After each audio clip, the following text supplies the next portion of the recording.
Macro economics को समझाने के लिए बहुत सारे अलग अलग विचार रखे गए इकोनॉमिस्टों के द्वारा। सभी इकोनॉमिस्ट ने अपनी अपनी बातें बताई है मैक्रो इकोनॉमिक्स के लिए। सभी इकोनॉमिस्ट ने अपने अपने विचार करे। मुझे बताओ, जब कोई व्यक्ति किसी चीज के बारे में विचार करता है, अपने थॉट रखता है, थॉट समझते हो ना, अपने अपने क्या रखता है, विचार रखता है, थॉट रखता है, तो जरूरी थोड़ी ना है कि उसके थॉट सही होंगे। कंडीशन है ना, उसने अपने विचार रखे हैं, उसके विचारों पर सामने वाला बंदा विचार करेगा। सामने वाले बंदे को कुछ बातें सही लग सकती हैं और कुछ बातें सही नहीं लग सकती। मुद्दे की बात ये नहीं कि उसे कितनी सही लग रही है और कितनी सही नहीं लग रही।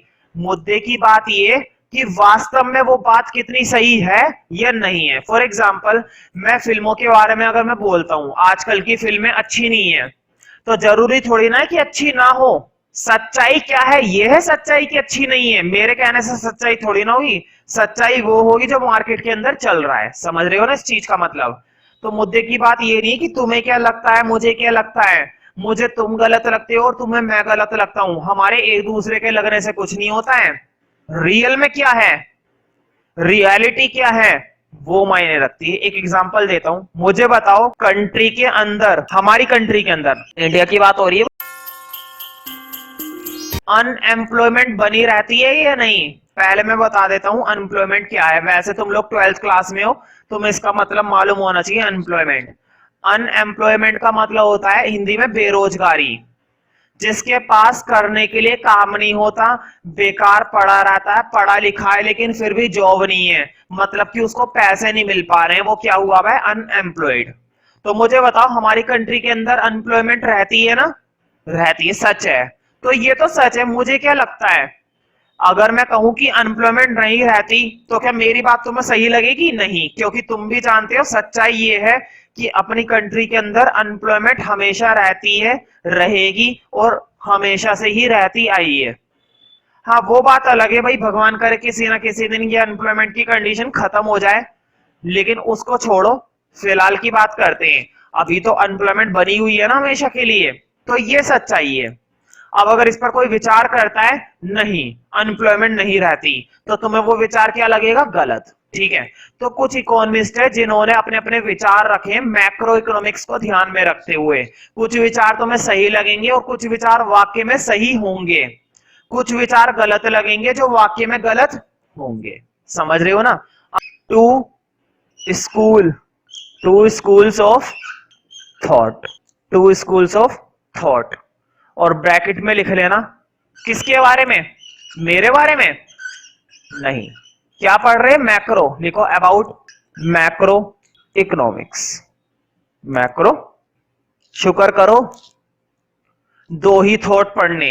टू स्कूल्स ऑफ थॉट का मतलब है, ये मत सोचना कि स्कूल कहां से आई है बीच में, है ना।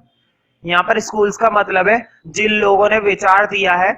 मैं दो ग्रुप की बातें करूंगा। मुझे बताओ, अगर मैं 10 बंदों को बैठाऊं, 10 लोगों को बैठाऊं, बुढ़े लोगों को, बुढ़े समझते हो ना, बुढ़ापे का शरीर, है ना, बीमारियों से भरा हुआ, पिलपिला मुंह, है ना, बुढ़ापे लोगों को बैठाया, 10 लोगों को, अगर मैं उनसे बोलूं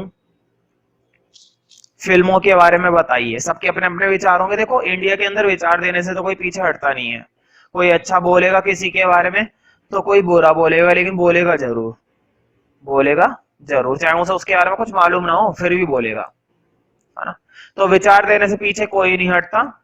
इसका मतलब विचार बहुत सारे हो सकते हैं, लेकिन फिर भी तुम्हें कितने पढ़ने, टू स्कूल्स ऑफ थॉट, है ना। ए में लिखो कैपिटल ए। पहला स्कूल है classical school of thought. Classical के अंदर एक इकोनॉमिस्ट की बात नहीं हो रही है, क्लासिकल के अंदर कई सारे इकोनॉमिस्टों की बातें हो रही है, इसलिए मैं नाम नहीं लिखवाऊंगा किस किस की बात हो रही है, बस मैं तुम्हें विचार लिखवाऊंगा डायरेक्ट। लेकिन जो कैपिटल बी आएगा, कैपिटल बी के अंदर सिर्फ एक की बात हो रही है, और वो इकोनॉमिक्स का ख्याति वाला बंदा है। जो दूसरा आएगा ना, दूसरा विचार आएगा, उसका नाम है केनीशियन। और इकोनॉमिक्स की दुनिया में केनीशियन की अलग ही वैल्यू है। जब तुम ग्रेजुएशन में निकलोगे तब तुम्हें पता चलेगा कि केनीशियन किस चिड़िया का नाम था। ठीक है, अभी मैं इसकी ज्यादा तारीफ नहीं कर सकता केनीशियन की। फिलहाल हम बात करेंगे क्लासिकल स्कूल ऑफ थॉट की। ठीक है, तो क्लासिकल स्कूल ऑफ थॉट के अंदर क्या क्या विचार रखे जाते हैं इकोनॉमिक्स के बारे में, वो हमें पढ़ना है। मुझे बताओ, किसी भी कंट्री में, अपनी कंट्री को छोड़ो, सिर्फ अपनी कंट्री की बातें क्यों करते हैं, अमेरिका की बातें करते हैं, कोई सी भी कंट्री ले लो, चाहे वो छोटी हो चाहे वो बड़े लेवल की हो, क्या गवर्नमेंट का होना जरूरी है? बिल्कुल। गवर्नमेंट लॉ और ऑर्डर को मेंटेन करती है, कुछ कोई गलत कर रहा होता है उस पर लॉ लागू करती है, किसी ने कानून तोड़ दिया उस पर पेनल्टी लगाती है, तुम किसी गलत चीज का धंधा कर रहे हो उस धंधे को बैन करेगी, बहुत कुछ करती है ना। तो गवर्नमेंट को होना बहुत जरूरी है, लेकिन क्लासिकल थॉट ये मानते हैं, सुनो ध्यान से, क्लासिकल थॉट ये मानते हैं कि इकोनॉमी जब तक सही से काम नहीं कर पाएगी जब तक हम उसे फ्री ना छोड़े।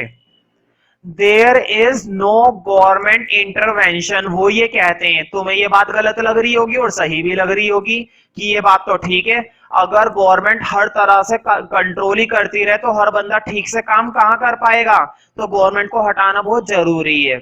कुछ लोग कह रहे होंगे नहीं, गवर्नमेंट को तो लाना बहुत जरूरी है, गवर्नमेंट के बिना तो पूरी कंट्री नहीं चलेगी, है ना। दोनों ही विचार अपनी अपनी जगह सही है, बहस वाली बात नहीं है, रीडिंग करनी है, लड़ाई नहीं करनी, ठीक है। लिखो फर्स्ट पॉइंट, पहला विचार लिखना है फ्री इकोनॉमी। फ्री इकोनॉमी का मतलब है स्वतंत्र अर्थव्यवस्था, मतलब कोई गवर्नमेंट का कंट्रोल ना हो, गवर्नमेंट ना हो, समझ रहे हो ना। अजीब लग रही है ना सुनने में बात, बिना गवर्नमेंट के कैसा, भाई विचार है, सच्चाई नहीं है, विचार है बस। कुछ बच्चे इसको सच्चाई मानने लगते हैं कि आपने तो गलत लिखवाया है, ऐसा तो होता ही नहीं है। मैं कहां कह रहा हूं ऐसा होता है, हम तो थॉट की बात कर रहे हैं, थॉट।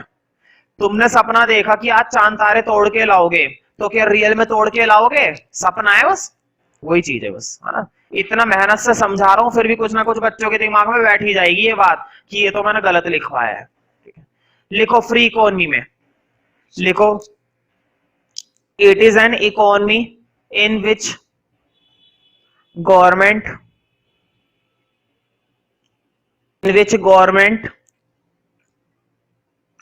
तो ऐसी इकोनॉमी जहां पर गवर्नमेंट कुछ नहीं करती ना, it is an economy in which government does not interfere.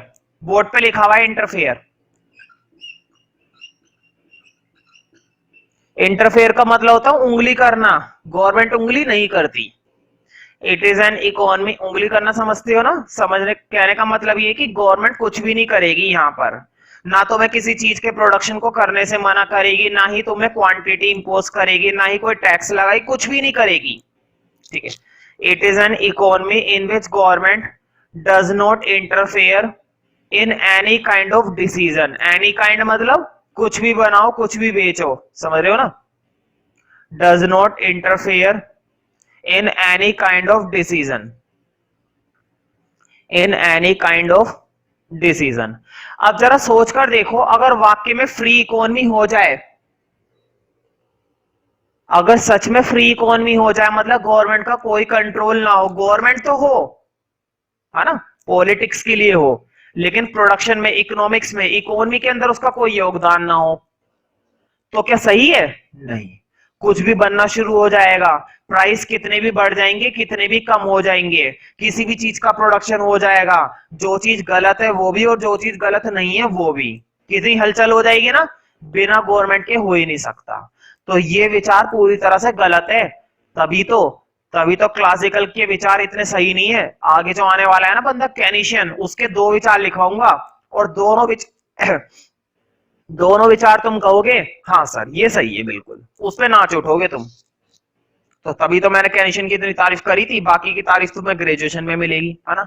In any kind of decision, ठीक है।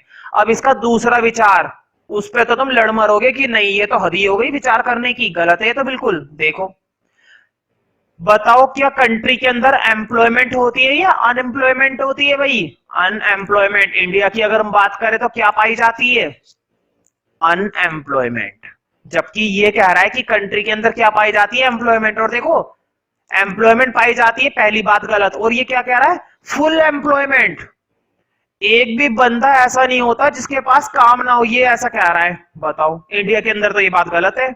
बल्कि बहुत ही कम लोग ऐसे हैं जिनके पास काम है, आधे से ज्यादा लोग बेरोजगार घूम रहे हैं। तो इसकी दूसरा विचार लिखो भाई। दूसरे विचार में ये कह रहा है कि कंट्री के अंदर क्या होती है, फुल एम्प्लॉयमेंट। फुल का मतलब ये कि कंट्री के अंदर रहने वाले हर एक व्यक्ति के पास करने के लिए काम है, वो कुछ ना कुछ पैसा जरूर कमाता है, चाहे कम कमाता हो चाहे ज्यादा कमाता हो, कमाता जरूर है, ये ऐसा कह रहा है, जबकि रियल में ये बात बिल्कुल गलत है। तो लिखो फुल एम्प्लॉयमेंट में ये कह रहा है कि फुल एम्प्लॉयमेंट होती है, कैनिशन बोलेगा नहीं होती। उसकी बात सही लग रही है ना, इसकी बात गलत लग रही है। खैर, वो भी अपना विचार कर रहा है, ये भी अपना विचार कर रहा है, उसके विचार ज्यादा सच है, इसके विचार खोखले। तो विचारों की बातें। तो लिखो फुल एम्प्लॉयमेंट में, there is full employment in the free economy. There is full employment, there is full employment in the free economy. Free मतलब जहां पर गवर्नमेंट नहीं है। There is full employment in the free economy. और ये कह रहा है कि अगर अनएम्प्लॉयमेंट हुई भी ना तो समय के साथ साथ खत्म हो जाएगी। ये तो हम भी मानते हैं, अनएम्प्लॉयमेंट एक समय ऐसा आता है खत्म हो जाती है, लेकिन इंडिया के अंदर नहीं होती है भाई, है ना। There is full employment in the free economy, full stop के बाद लिखो इफ देयर इज अनएम्प्लॉयमेंट। अब ये कह रहा है कि अगर अनएम्प्लॉयमेंट है तो वो डिसअपियर हो जाएगी धीरे धीरे, लेकिन एकदम से नहीं। लिखो if there is unemployment, if there is unemployment, if there is unemployment, it will disappear। disappear मतलब गायब हो जाना। it will disappear automatically। Automatically का मतलब है धीरे धीरे समय के साथ साथ अपने आप खत्म होती चली जाएगी। It will disappear automatically. Automatically समझते हो ना, automatic. It will disappear automatically, automatically, automatically. ठीक है, तीसरा और लास्ट विचार लिखेंगे क्लासिकल का। ये बहुत विचार दे रहा है, कैनिशन तो दो देगा और दोनों ही सही है उसके। ये तीन दे रहा है, इसमें से एक भी सही नहीं लग रहा। तीसरा लिखो, ये कह रहा है कि जब गवर्नमेंट नहीं होगी और सभी को एम्प्लॉयमेंट मिलेगा तो सबकी इनकम का लेवल बढ़ेगा, सबकी। और तो और ये कह रहा है सबसे ज्यादा इनकम का लेवल हो जाएगा maximum level of income. Maximum level of income क्या ऐसा होता है? नहीं। किसी को बहुत कम मिलता है और किसी को बहुत ज्यादा मिलता है, मिलता तो है, किसी को बहुत कम और किसी को बहुत ज्यादा। मैक्सिमम लेवल सबका नहीं होता। ठीक है, तीसरा विचार लिखो, maximum level of income. Maximum level of income. ठीक है, तो लिखो अब इसके अंदर तीसरा विचार समझ में आ गया ना। तीसरे विचार में ये कह रहा है सबकी इनकम का लेवल सबसे ज्यादा होगा, अधिकतम। सबके पास अच्छा पैसा होगा। जब सबके पास काम होगा और गवर्नमेंट कुछ नहीं करेगी, ना टैक्स लेगी ना कुछ करेगी, तो सबका इनकम लेवल बढ़ेगा, है ना। लेकिन शुरू की दो ही बातें गलत है, तो तीसरी बात कैसे सही हो जाएगी? लिखो resources are fully utilised. Resources are fully FULLY, resources are fully utilized, resources are fully utilized, and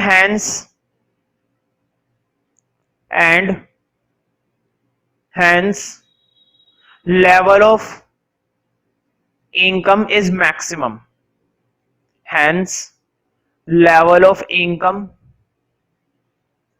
is maximum, level of income is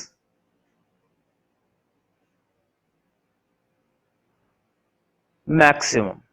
ठीक है, मतलब रिसोर्सेज का अगर पूरा इस्तेमाल करोगे तो इनकम का लेवल मैक्सिमम हो जाएगा। ठीक है, तो कहां होता है?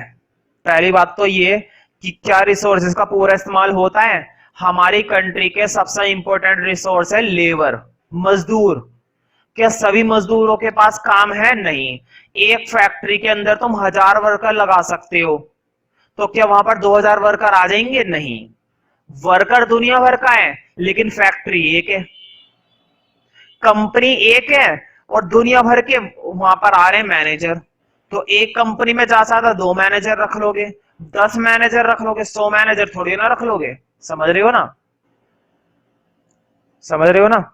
रोटी है एक, खाने वाले हैं 10, तो कहां से खा पाएंगे? सबके हिस्से में कितनी आएगी?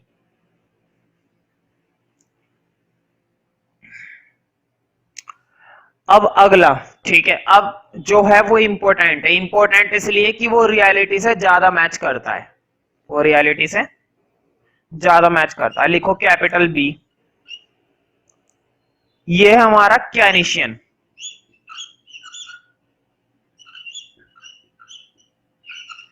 इसको इंग्लिश में बोलते हैं कैनिशियन और हिंदी में बोलते हैं केंजियन, केंजियन विचारधारा। ठीक है, कैनिशियन ये पूरा लिख लेना, school of thought, Keynesian school of thought. इसका पहला विचार लिखो, आखिर इसने कौन से झंडे गाड़े। ठीक है, तो ध्यान से सुनो, इसका कोई हेडिंग नहीं है, जैसे वहां पर तो हर बार हेडिंग आ रहा था ना। इसका विचार डायरेक्ट लिखना है। मुझे बताओ, क्लासिकल ने कहा कि फुल एम्प्लॉयमेंट होता है, सबके पास काम होता है। क्या होता है? नहीं। उसने कहा कि गवर्नमेंट नहीं होती। क्या रियल में गवर्नमेंट नहीं होती? होती है, कंट्रोल करती है ना। उसकी दोनों बातों को गलत साबित कर दिया इसने अपने पहले विचार में। लिखो इसका पहला विचार, ये कहता है फुल एम्प्लॉयमेंट एग्जिस्ट नहीं करती, अनएम्प्लॉयमेंट एग्जिस्ट करती है। तो लिखो unemployment will exist, unemployment will exist and full employment is not possible, full employment possible नहीं है। unemployment will exist, unemployment will exist and full employment is not possible, full employment is not possible. ये कह रहा है कि unemployment exist करती है और फुल एम्प्लॉयमेंट पॉसिबल नहीं है। किसी भी कंट्री में नहीं है भाई, इसने ये बात बिल्कुल सच बोली है, अमेरिका तक में नहीं है। अगर हम अमेरिका की भी बात करें तो वहां पर भी कुछ तो ऐसे मिल ही जाएंगे जिनके पास ढंग का काम नहीं, कुछ है ना। तो कुछ ना कुछ तो मिल ही जाएंगे, कोई ना कोई तो बंदा ऐसा होगा जिसके पास करने के लिए कोई ढंग का काम नहीं होगा या काम होगा ही नहीं। ठीक है, तो फुल एम्प्लॉयमेंट तो हो ही नहीं सकती। फुल एम्प्लॉयमेंट मतलब सबको काम मिल रहा है, मतलब भगवान, और भगवान रियल में है ना, इस धरती पर कहां हो सकता है। ठीक है, दूसरा लिखो, वो कह रहा था कि गवर्नमेंट नहीं होती जबकि गवर्नमेंट का होना बहुत ही ज्यादा जरूरी है। तो लिखो number 2, government must intervene, government को जरूर इंटरवीन करना चाहिए। इंटरवीन का मतलब वही उंगली करना, वहां पर मैंने लिखवाया था इंटरफेयर करना, है ना। अब मैं लिखूंगा इंटरवीन करना, दोनों का मतलब एक ही है, उंगली करना। लिखो गवर्नमेंट मस्ट इंटरवीन, क्योंकि गवर्नमेंट भी तो एम्प्लॉयमेंट प्रोवाइड करती है, गवर्नमेंट स्कूल खोलती है, गवर्नमेंट हॉस्पिटल खोलती है।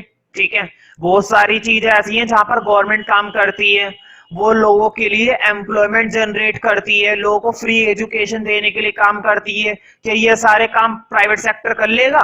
करके दिखा? नहीं कर पाएगा, इसलिए गवर्नमेंट का होना बहुत जरूरी है। तो लिखो government must intervene and generate, government must intervene and generate employment opportunities, government must intervene and generate employment opportunities, and generate employment opportunities, है ना। सभी को मौका मिलेगा भाई, ना तुम बेरोजगार रहोगे ना मैं बेरोजगार रहूंगा।